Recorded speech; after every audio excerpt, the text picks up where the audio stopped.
Stellar dengan tokennya XLM, menurut saya dia punya potensi bullish yang cukup besar di tahun 2022 sampai 2024, tapi juga dia punya potensi harganya tuh cenderung turun. Kita akan bahas itu sekarang. Buat kamu yang lagi riset tentang ini, bisa tonton video ini sampai habis.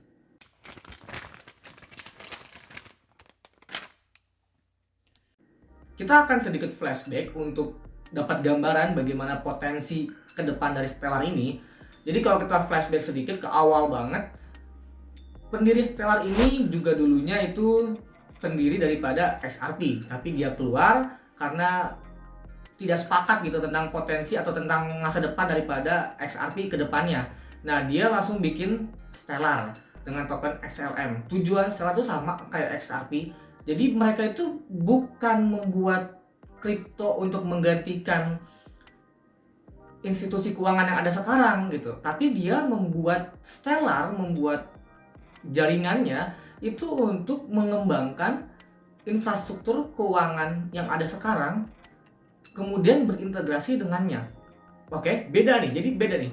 Kalau beberapa kripto lainnya itu pengen menggantikan yang ada sekarang, lembaga keuangan yang ada sekarang, infrastruktur keuangan yang ada sekarang itu pengen digantiin dengan kripto, dengan Ethereum, Cardano, DOT dan lain sebagainya, Terra juga ya, Terra Luna juga. Itu bisa teman-teman lihat di sini. Jadi kalau Stellar itu pengennya itu justru mengembangkan infrastruktur yang ada, kemudian berintegrasi dengan mereka, bukan menggantikannya. Itu kata kunci pertama yang harus diingat. Kemudian di Stellar itu ada namanya Stellar Development Foundation, jadi kayak semacam yayasannya lah ya, yayasan nirlabanya mereka yang mengelola Stellar. Nah, di tahun 2014 Stellar itu melakukan private sale sebesar 2 miliar token XLM. Mereka dapat dana 3 juta US dollar, itu tahun 2014. Dan itu satu-satunya private sale yang mereka lakukan ke satu orang, yaitu Patrick Collison. Jadi private sale terbesar sebenarnya menurut saya sih kalau ini. Kemudian XLM itu punya total pasokan awal itu 100 miliar token XLM. 20%-nya itu diedarin melalui mekanisme airdrop. Jadi buat para pemegang BTC dan juga XRP ketika itu dapat token XLM secara cuma-cuma. Kemudian mereka punya sisa 80 miliar token XLM kan 20%-nya dari 100 miliar dipakai buat airdrop, tinggal 80%, berarti tinggal 80 miliar, tapi dikurangin 2 miliar yang private sale. Jadi mereka punya 78 miliar token XLM. Di akhir 2019, Yayasan Stellar Development Foundation itu telah membakar 50 miliar token XLM. Sisanya mereka punya 28 miliar token XLM dan itu akan dirilis secara bertahap sampai dengan tahun 2023. Dirilis secara bertahap, oke. Berarti artinya akan ada tekanan jual sebenarnya sih. Kemudian ini juga salah satu hal yang perlu diketahui sama kita semua, atau mungkin udah tahu tapi lupa. Stellar itu cukup terpusat. Dia cuma ada 21 node jaringan yang dijalankan oleh institusi besar termasuk Stellar Development Foundation. Jadi udah cuma ada 21 dan satunya lagi dilakukan oleh yayasan mereka sendiri. Jadi menurut saya ini mungkin nggak terpusat banget ya, tapi kurang desentral, kurang banget kalau menurut saya, dan ini saya kurang sukanya karena ini. Kemudian juga kenapa sih bisa Stellar ini cuma ada 21 node jaringan yang dijalankan, atau cuma segelintir institusi yang menjalankan node jaringan dari Stellar ini? Karena di Stellar itu nggak ada yang namanya intensif ekonomi. Jadi gini, kalau kita menjalankan node jaringan Stellar, kemudian juga atau kita menjalankan staking deh, kita mendelegasikan token kita untuk di-stakingkan gitu, kita nggak dapat apa-apa. Jadi buat apa kita ngejalanin node jaringan Stellar? Kemudian juga buat apa kita mendelegasikan? Karena nggak ada yang kita dapatkan. Walaupun begitu, semua biaya transaksi di jaringan Stellar atau di blockchain Stellar itu menggunakan token XLM. Nah, token yang digunakan sebagai biaya jaringan itu pindah ke wallet biasa aja. Kenapa saya bilang biasa aja? Karena tidak ada penjelasan apakah itu wallet mati, apakah itu wallet untuk di burning, atau itu wallet yang apa, nggak ada. Jadi cuma diem aja gitu, biaya transaksinya pindah ke wallet satu lagi dan itu nggak ada penjelasan apapun. Oke, itu salah satu yang harus dipikirkan. Tapi gini, sesuatu lainnya juga yang membuat saya yakin kenapa Stellar itu punya potensi, terutama di tahun ini sampai dengan 2024, karena mereka itu fokusnya jelas. Mereka tidak bias. Fokus mereka adalah mengintegrasikan layanannya ke sistem keuangan yang ada saat ini. Dan mereka lebih fokus ke pembayaran serta tokenized asset. Nah, karena fokusnya itu jelas, mereka juga udah kayak kelihatan langkah-langkahnya atau goals-goals yang sudah mereka capai. Kalau misalkan kita lihat ya, di tahun 2021, mereka telah melakukan banyak kerjasama stablecoin dan juga CBDC dengan beberapa pemerintah. Kalau kita mau bahas sedikit aja, saya sambil baca karena cukup banyak sebenarnya, jadi saya nggak hafal. Pada tanggal 4 Januari 2021, pemerintah Ukraina itu bekerja sama dengan Stellar untuk mengembangkan CBDC. Kemudian, pada tanggal 13 Januari, grup real estate dari Jerman itu mengeluarkan obligasi senilai 24 juta US dollar di jaringan Stellar. Kemudian, di awal Februari itu launching di awal Februari launching USDC di jaringan Stellar. Tanggal 5 Mei-nya, Tala berpartner dengan Visa agar 6 juta pelanggan Tala itu bisa pakai USDC di jaringan Visa untuk apa? Untuk bisa belanja di 70 juta merchant yang bekerja sama di jaringan Visa. Jadi gini, perlu kita ketahui dulu ya, Tala itu adalah sebuah aplikasi mobile banking yang memungkinkan penduduk yang nggak punya akun bank untuk mengakses layanan tradisional keuangan, terutama si pinjaman. Jadi Tala ini punya pelanggan 6 juta orang, dan kemudian Tala bekerja sama dengan Visa supaya USDC di jaringan Stellar itu bisa dipakai untuk belanja di 70 juta merchant yang bekerja sama dengan Visa. Jadi sama saja seperti secara tidak langsung ya, Tala mempromosikan Stellar, produk dari Stellar ya, untuk digunakan ke 6 juta pelanggannya. Kemudian juga perlu diketahui, Tala ini adalah salah satu pemain penting dalam ekosistem Stellar karena mereka baru-baru ini juga, mungkin 2021 sih, itu telah mengumpulkan dana sebesar 145 juta untuk pengembangan ekosistem dari Stellar. Jadi seharusnya punya prospek ya. Kemudian tanggal 11 Agustus, proyek Stellar yang namanya Velo itu telah bermitra dengan lembaga keuangan Eropa dan Thailand. Tujuannya apa? Tujuannya untuk meningkatkan pengiriman uang ke lebih dari 600 juta orang. Oke?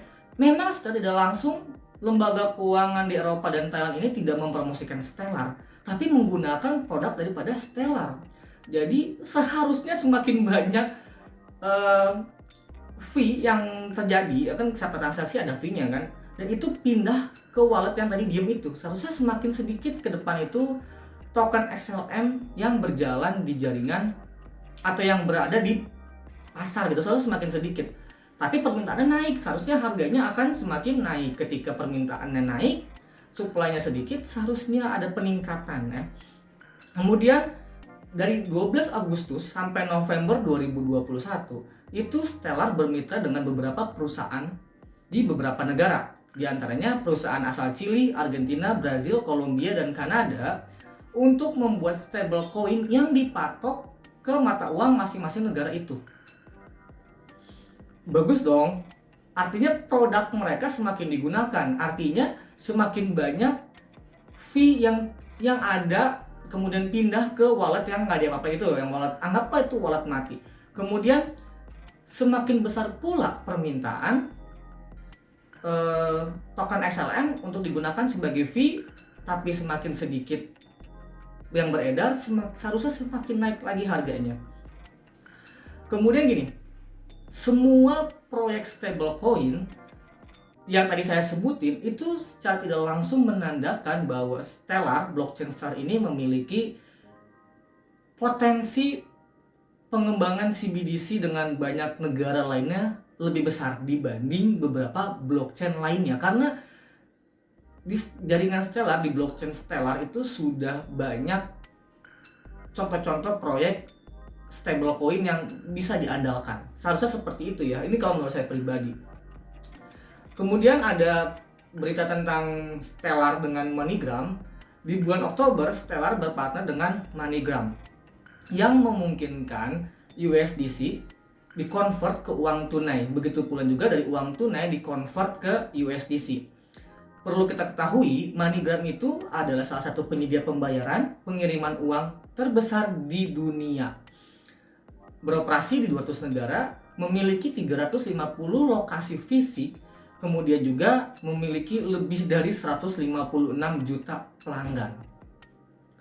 Oke, jadi seharusnya kalau kita bicara dari MoneyGram dan juga dari Tala aja, udah 156 juta orang akan menggunakan token XLM. Oke, seharusnya seperti itu. Kita belum bicara Eropa dan sampai Thailand yang bekerja sama untuk 600 juta orang itu ya, untuk pertukaran uang ke lebih dari 600 juta antara tadi kan disebutin antara kerjasama Stellar dan juga Eropa dan Thailand. Kita nggak bicara ke situ, kita bicara MoneyGram sama Tala aja udah 156.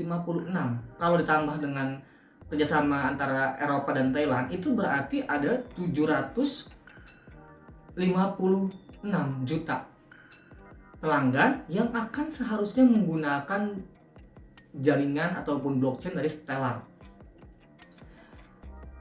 Nah, ke depan kita balik ke MoneyGram, itu Stellar sekarang sedang mengembangkan dompet atau wallet di jaringannya mereka sendiri supaya ke depannya orang bisa membuat akun MoneyGram langsung dari wallet itu. Jadi akan semakin dibuat mudah sama Stellar gitu. Intinya si MoneyGram ini sangat membantu orang-orang yang tidak punya akses ke bank. Segimana besarnya dampaknya, jadi gini, kalau misalnya saya lagi pergi ke luar negeri, taruhlah saya pergi ke US, saya pergi ke sana tapi saya belum punya bank, saya bisa pakai saya bisa pakai MoneyGram untuk terima uang dari Indonesia. Begitu juga saya mungkin ke Indonesia, saya bisa pakai MoneyGram. Untuk lebih jelasnya teman-teman bisa searching aja di Google apa itu MoneyGram, tapi intinya itu sangat membantu dan kerjasama MoneyGram dengan Stellar itu akan sangat-sangat luar biasa seharusnya. Tapi dari situ, dari beberapa hal-hal yang saya sebutin, berita-berita termasuk juga updatean yang seharusnya sangat bullish, kalau kita lihat harga token XLM itu segitu-gitu aja, bahkan cenderung turun gitu, cenderung habis. Kenapa bisa begitu? Karena gini menurut saya, sampai kapanpun kalau tekanan jual lebih tinggi daripada tekanan beli, harganya akan turun gitu aja. Nah, kalau kita balik lagi ketika awal-awal video ya, saya jelasin bahwa Stellar itu mendapatkan pendanaan dari private seller sebesar 3 juta US dollar, dan saya belum menemukan lagi pendanaan yang diterima oleh Stellar. Jadi artinya saya berasumsi bahwa mereka menggunakan token yang tersisa milik Stellar Development Foundation untuk dijual untuk dana pengembangan ekosistem mereka sendiri. Itu bukan hanya sekedar spekulasi ternyata. Setelah saya riset, ada namanya SDF mandat yang ada di website Stellar. Di situ menjelaskan cukup jelas mereka telah menjual 5 miliar token XLM dari 28 token XLM yang mereka punya, dan 3 miliar token XLM-nya itu dijual pada tahun 2021. Jadi wajar kalau harga Stellar itu segitu-gitu aja, bahkan cenderung turun. Maksudnya wajar, bukan wajar harganya turun ya, tapi ya karena penyebabnya jelas, mereka menjual token yang mereka miliki dari Stellar Development Foundation untuk pengembangan. Jadi kalau harganya atau permintaan yang nggak monjok gitu, nggak ke atas, tapi justru dorongan jualan lebih tinggi, harganya akan turun. Mau sebagus apapun beritanya, mau sebagus apapun pekerjaan mereka yang mereka lakukan, harganya akan turun. Ditambah lagi, banyak banget retailer dan juga institusi besar itu masih ragu-ragu dengan token XLM, terutama dengan Stellar. Kenapa? Belajar dari XRP. Mereka masih menunggu situasi dari XRP. Sampai saat ini juga kan masih belum jelas. Memang agak beda sih ya Stellar dengan Ripple, terutama antara XRP dengan XLM. Cara kerjanya, cara mainnya. Tapi mereka masih punya perasaan was-was, saya rasa perasaan takut, masih wait and see lah. Jadi ketika dorongan belinya nggak begitu nonjok, tapi dorongan jualnya itu cukup besar, maka harganya turun. Oke. Dan ini saya rasa masih tetap terjadi dari tahun 2022, 2023 sampai 2024. Kenapa? Karena jelas Stellar Development Foundation ini masih butuh banyak dana pengembangan. Sedangkan mereka nggak dapat banyak investor atau nggak ada dana tambahan lain. Itu pun juga tadi ada dari Tala ya, 143 juta, tapi 40 jutanya dari Stellar. Jadi dorongan jual masih tetap akan cukup tinggi dan ini harus dipikirkan matang-matang. Memang betul ya, Stellar ini memiliki potensi proyek kerjasama dengan banyak pemerintah karena banyak banget stablecoin yang sudah berjalan di jaringan ini sudah terbukti bagus. Kemudian juga mereka sudah berjalan dengan pemerintah Ukraina untuk membuat CBDC. Tapi ya kalau dorongan belinya segitu-segitu aja ya mungkin susah gitu menurut saya sih. Kemudian gini, itu tadi beberapa hal yang harus dipikirkan. Jadi beberapa hal positif yang membuat mereka bullish dan juga beberapa hal yang membuat mereka cenderung bearish, cenderung turun lah. Tapi mereka juga punya roadmap. Kalau bisa kita lihat roadmap ini cukup bagus ya, membuat lebih banyak kasus penggunaan Stellar blockchain. Kemudian yang kedua, menjadi lebih transparan dan interaktif dengan komunitas Stellar. Kemudian fokus pada pasar negara berkembang yang sedang berusaha mengadopsi kripto. Jadi kalau saya lihat sih ini artinya mereka fokus ke negara-negara yang sedang mencoba membuat CBDC. Kalau menurut saya begitu. Kemudian mempengaruhi kebijakan kripto khususnya di US. Jadi mereka supaya dapat pengakuan atau pengukuhan bahwa mereka itu aman, tidak seperti Ripple, supaya orang mau membeli dia lebih gampang. Kemudian kalau roadmap secara teknisnya, yang lebih teknis, fokus pada skalabilitas karena mereka sekarang cuma 1000 TPS. Throughput mereka tuh cuma 1000 transaksi per detik. Mereka sedang berusaha meningkatkan sampai dengan 5000 transaksi per detik. Kenapa? Karena kalau cuma 1000 transaksi per detik, jangankan kita bicara CBDC dan lain sebagainya, untuk transaksi MoneyGram juga mereka susah. Jadi mereka berusaha sekarang meningkatkan paling tidak sampai 5000 transaksi per detik. Kemudian mereka fokus pada interoperabilitas. Karena sampai saat ini mereka belum ada bridge dari Stellar ke blockchain lainnya. Kemudian juga mereka bakal launching layer 2-nya yang dikasih nama Starlight yang akan memproses ratusan ribu transaksi per detik. Ini gila, maksudnya gila dalam artian ini luar biasa karena mereka sekarang masih 1000 dan mereka dalam waktu dekat akan mencoba meningkatkan menjadi 5000. Tiba-tiba mereka membuat layer 2 yang bisa transaksi ratusan ribu per detik. Mungkinkah itu terjadi? Jawabannya menurut saya mungkin, karena kalau dilihat-lihat lagi, ternyata layer 2-nya mereka itu seperti Lightning Network-nya BTC. Jadi mungkin aja. Sekarang pertanyaannya, kalau saya pribadi mau nggak beli token XLM? Saya sampai saat ini masih belum tertarik, walaupun harganya sebenarnya sudah masuk, kalau saya menggunakan metode saya pribadi ya, sudah masuk periode akumulasi. Tapi saya belum tertarik untuk membeli token XLM. Kenapa? Karena kalau saya beli, nggak bisa di staking. Saya staking juga buat apa? Tapi saya punya pemikiran ya seperti gini, ada kemungkinan ke depan yang tadi wallet itu, yang wallet mati itu sebenarnya bukan wallet mati ya, wallet diem aja. Jadi hasil transaksi, fee transaksi pindah ke wallet itu, kemungkinan besar, ada kemungkinan juga sebenarnya kalau menurut saya pribadi itu akan digunakan sebagai intensif ekonomi untuk mereka-mereka yang staking atau menjalankan node validator dari Stellar. Tapi itu hanya kemungkinan di masa depan. Jadi saya nggak berani spekulasi terlalu tinggi kalau untuk ini, karena saya pikir masih ada banyak token-token lain yang cukup berpotensi. Bukan berarti saya mikir return dari staking ya, dari node menjalankan node validator itu. Tapi kan gini, ketika saya membeli sesuatu itu harus ada gunanya. Walaupun memang betul Stellar ini sangat berguna ke depan jika proyek CBDC banyak dilakukan di Stellar. Pertanyaannya, jika tidak, apa kegunaan token Stellar? Selain untuk membayar fee dan juga udah itu aja, kita nggak dapat intensif ekonomi apapun. Untuk teman-teman yang penasaran dengan berita-berita yang tadi saya sebutkan, bisa cek di kolom deskripsi. Itu aja dari saya. Thanks for watching.